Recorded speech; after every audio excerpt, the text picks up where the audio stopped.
اعوذ باللہ من الشیطان اللعین الرجیم بسم اللہ الرحمن الرحیم وبہ نستعین وہو خیر ناصر ومعین۔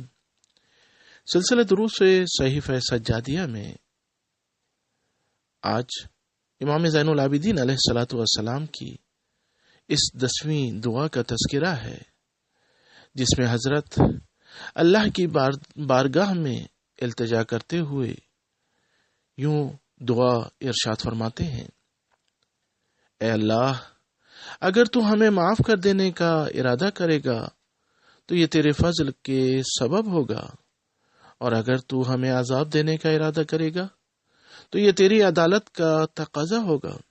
لہذا ہمارے لیے اپنے کرم سے آسان بنا دے اپنی معافی کو، اور اپنی درگزر سے اپنے عذاب سے ہمیں نجات دے، کیونکہ ہم تیری عدالت کا تاب نہیں لا سکتے ہیں، اور ہم میں سے کسی کو بھی تیری معافی کے بغیر نجات نہیں مل سکتی ہے۔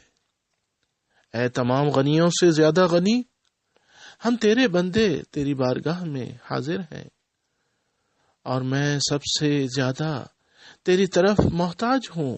لہذا تو اپنی وسعت سے ہمارے فاقے کا علاج فرما دے، اور اپنی عدم عطا کے سبب ہماری امید کو نا امیدی میں تبدیل نہ کر دینا، کہ اس طرح جس نے تجھ سے تیرے فضل کا تقاضا کیا تھا اسے تو محروم کر دے۔ لہذا اے اللہ، اگر تو نے ہمیں محروم کر دیا تو ہم تجھ سے ہٹ کر کہاں جائیں گے، اور تیرے دروازے کو چھوڑ کر ہمارا راستہ کس طرف ہوگا؟ تو پاک و منزہ ہے اور ہم مستر ہیں۔ دعا قبول کرنے کا تو نے وعدہ کیا ہے، اور ہم بدترین حالات والے ہیں جن کی تکلیف کو دور کرنے کا تو نے اعلان کیا ہے۔ تیری مشیت کے لیے سب سے زیادہ مناسب ہے، اور تیری عظمت کے لیے سب سے زیادہ شایان شان یہی ہے کہ طالب رحمت پر تو مہربانی کرے اور فریاد کرنے والے کی فریاد رسی کرے۔